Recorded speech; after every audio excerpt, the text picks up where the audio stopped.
بسم اللہ الرحمن الرحیم نحمدہ و نصلی علی رسول کریم اما بعد۔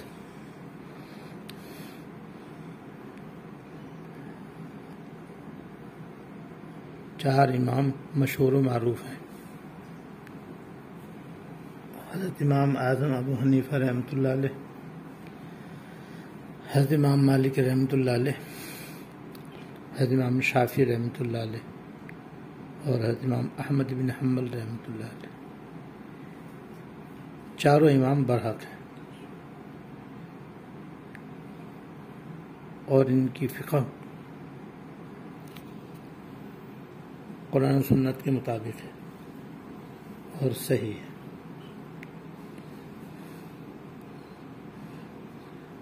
یہ چاروں امام جیسے فقہ کے امام ہیں، علم و عمل، زہد و ورع، تقوی و طہارت اور عبادت کے اعتبار سے بھی اپنے اپنے وقت کے امام ہیں۔ اللہ پاک نے ان کو جو کمالات عطا فرمائے تھے سب ایسے ہیں کہ ان کی پیروی کرنی چاہیے۔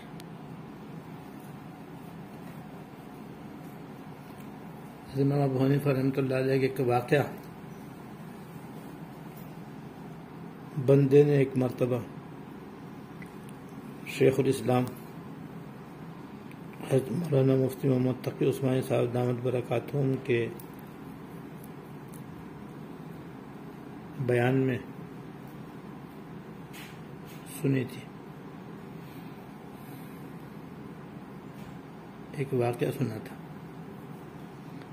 جس کا تعلق ہے امام ابو حنیفہ رحمۃ اللہ علیہ کی حلم اور بردباری سے تھا۔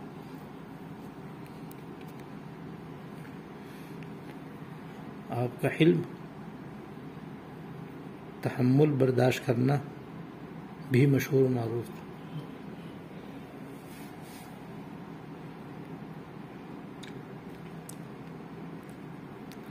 حضرت نے یہ واقعہ سنایا ہے کہ ایک مرتبہ حضرت امام ابو حنیفہ رحمۃ اللہ علیہ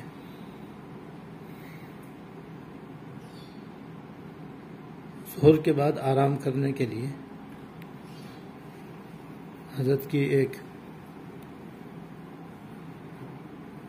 اوپر کی منزل میں آرام کرنے کی جگہ تھی، وہاں تشریف لے گئے۔ اور یہ اس زمانے کا واقعہ جب حضرت عشاء کے وضو سے فجر کی نماز پڑھا کرتے تھے، ساری رات عبادت میں گزارتے تھے۔ دوپہر کو ظہر کے بعد تھوڑی دیر آرام کرتے تھے، قیلولہ فرماتے تھے، باقی اور وقت پھر لیٹنے کا اور آرام کرنے کا نہیں ہوتا تھا۔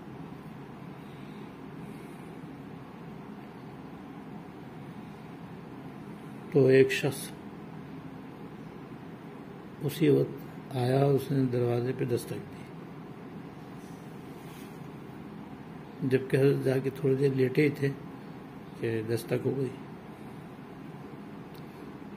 حضرت اٹھ کر نیچے تشریف لائے تو ایک شخص کھڑا ہوا تھا۔ آپ نے پوچھا بھائی کیا بات ہے، کیسے آنا ہوا؟ تو اس نے ہمیں ایک مسئلہ پوچھنے آیا۔ حالانکہ حضرت روز آنا صبح سے لے کر ظہر تک مسئلہ بتلانے کے لیے بیٹھتے تھے، لوگوں کو مسائل بتایا کرتے تھے۔ حضرت کا یہ وقت بھی سب کو معلوم تھا، تو اس چیز چاہیے تھا کہ اس وقت میں آ کر پوچھتا۔ یہ قیلولے سے فارغ ہونے کے بعد شام تک بھی حضرت وہیں ہوتے تھے، تو اس میں بھی پوچھ سکتا تھا، لیکن وہ اس وقت آیا۔ جب حضرت نے اس سے پوچھا بھائی تمہارا کیا مسئلہ ہے، انہوں نے کہا حضرت وہ میں بھول گیا۔ اچھا بھائی جب یاد آ جائے پوچھ لیں۔ اب حضرت جا کر کے لیٹے، تھوڑی دیر نیچے گیا، پھر واپس آیا، پھر دروازے پہ دستک دی۔ تو حضرت تشریف لائے، پوچھا ہاں بھائی یاد آ گیا؟ حضرت یاد تو آ گیا تھا مگر آپ آدھی سیڑھی دکھا ہے، میں پھر بھول گیا۔ پھر حضرت واپس چلے گئے۔ دیکھو کیسا صبر آزما وقت ہے کہ جو شخص سائے رات جاگنے والا ہو اور دن بھر دینی خدمت کرنے والا ہو اور لوگوں کو مسائل بتانے والا ہو اور ذرا سی دیر کے لیے قیلولہ کرتے ہوں اور تھوڑی دیر کے لیے آرام کرتے ہوں، اس دوران کسی شخص کا آنا کس قدر ناگوار گزر سکتا ہے۔ اور پھر اس وقت بھی آدمی ایک دفعہ نہیں 2 دفعہ یہی کہتے کہ جی میں مسئلہ بھول گیا، تو نہ معلوم کوئی اور ہوتا تو کتنا غصہ آتا۔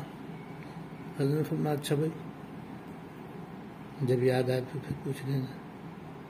پھر حضرت کو چلے گئے، 10-15 منٹ لیٹے تو پھر اس شخص نے دستک دی تو حضرت آئے، پوچھا کہ ہاں حضرت مجھے اب یاد آ گیا۔ اب اس نے سوال کیا کیا کہ حضرت وہ سوال میرا یہ ہے کہ آدمی کا پخانہ میٹھا ہوتا ہے یا کڑوا؟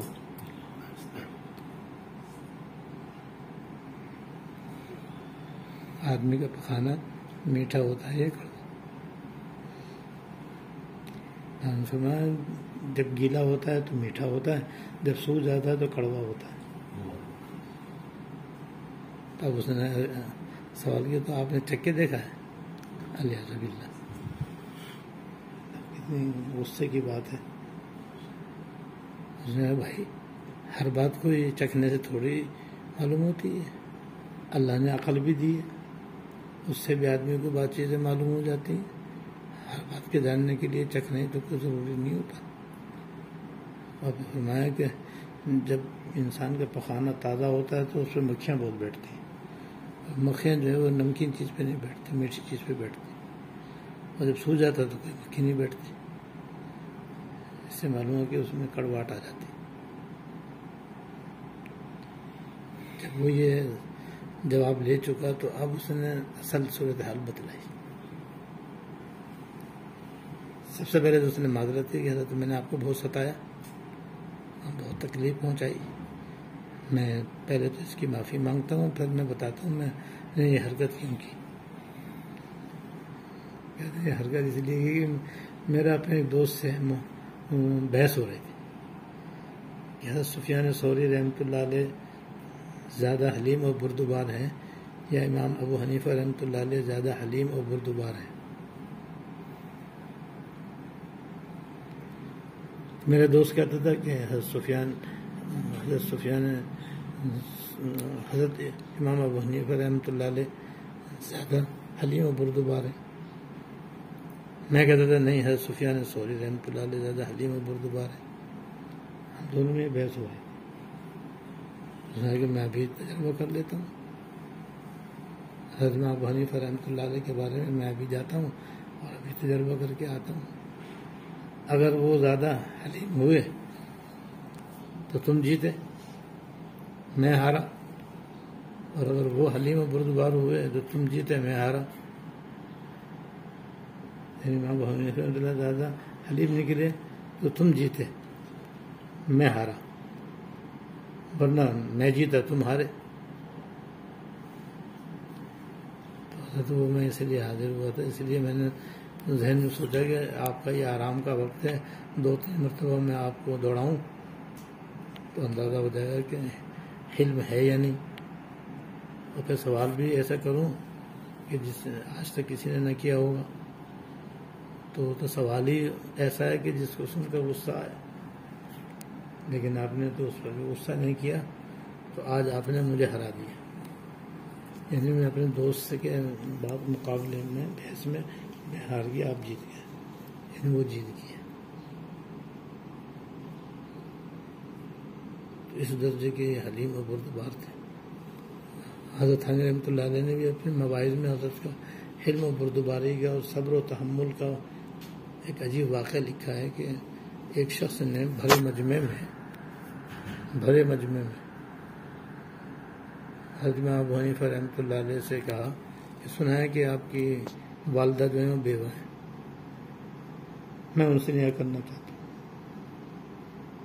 بھرے مجمع میں، جبکہ وہ بیچاری بالکل بوڑھی اور ضعیف ہو چکی تھی، امام صاحب سے ایسا سوال کرنا اور نکاح کا ارادہ ظاہر کرنا سخت غصے اور ناراضی کا سوال تھا. کون اسے برداشت کر سکتا ہے؟ لیکن امام صاحب نے بڑا حلم اور بردباری سے جواب دیا اور فرمایا کہ بھئی میری والدہ عاقلہ بالغہ ہے، میں اپنے نکاح کا اختیار، میں تو کچھ نہیں کہہ سکتا، میں ان سے پوچھ لیتا ہوں. انہوں نے ٹھیک ہے آپ پوچھیے، میں چلتا ہوں آپ کے ساتھ. تو امام صاحب آگے آگے وہ پیچھے پیچھے، اور وہ حضرت گھر تک ہی آگے. جب آپ اپنے گھر کے اندر داخل ہونے لگے تو ایک پیر اندر تھا، بھی ایک پیر باہر تھا. پیچھے مڑ کر دیکھا تو اس آدمی کی گردن جو ہے جسم سے الگ پڑی ہوئی. اسے دیکھ کر میں قتلہ صبری، میرے صبر و تحمل نے اسے قتل کر دیا. لیکن حضرت نے تو حد کر دی صبر و تحمل کی، اور اس کا یہ وبال آیا کہ اس کی گردن جدا ہو گئی. قتلہ صبری، میرے صبر نے اسے قتل کر دیا.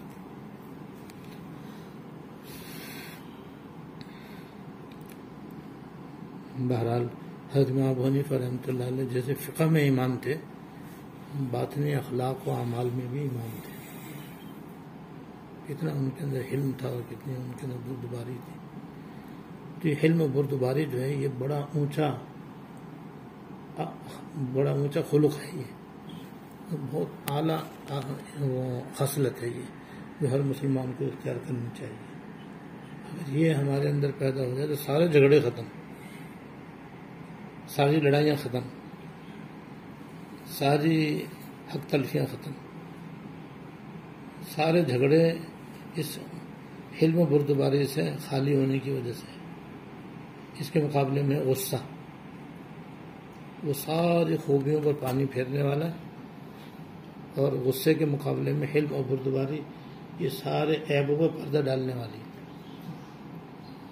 جس میں حلم ہوگا، بردباری ہوگی، بس وہ جہاں بھی ہوگا بہت خوبصورت اور حسین ہوگا. اور اس میں تھوڑی بہت کمی بھی ہوگی تو وہ چھپ جائے گی اس کی.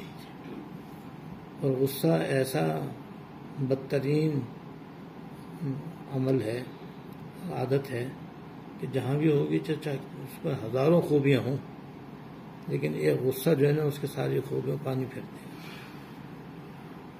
اس سے ہر آدمی نفرت کرے گا، اس کے سائے سے بچے گا، اور وہ ہر جگہ ذلیل و خوار رہے گا. لہذا غصے سے ہمیشہ بچنا چاہیے اور حلم اور بردباری اختیار کرنی چاہیے. اور یہ اس کا طریقہ یہ ہے کہ آدمی اپنے ذہن بنا لے کہ بھئی جب بھی کوئی غصے کی بات میرے سامنے آئے گی میں برداشت کروں.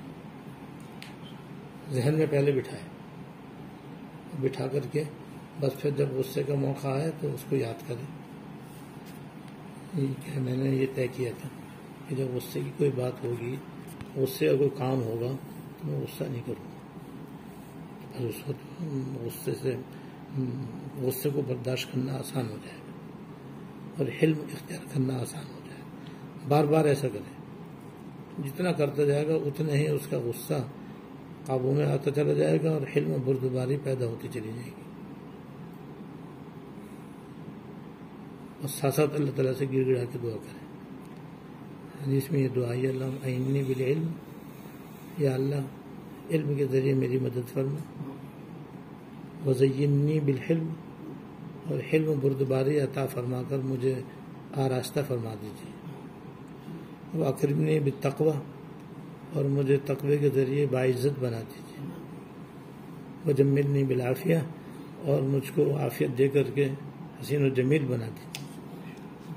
کیسی جامع دعا ہے، سبحان اللہ. بھئی یہ دعا قبول ہو گئی تو بیڑا پار ہے. اللہم اعنی بالعلم، یا اللہ علم عطا فرما کر مجھے زینت دیجیے، وزینی بالحلم، اور علم عطا فرما کر میری مدد فرمائیے، اور حلم و بردباری دے کر مجھے مزین فرما دیجیے، اور تقوی دے کر مجھے باعزت بنا دیجیے، اور عافیت دے کر کے مجھ کو جمیل بنا دیجیے۔ دعا بھی کرے پھر کوشش بھی کرے۔ اللہ تعالیٰ توفیق عطا فرمائے۔ وآخر دعوانا الحمدللہ۔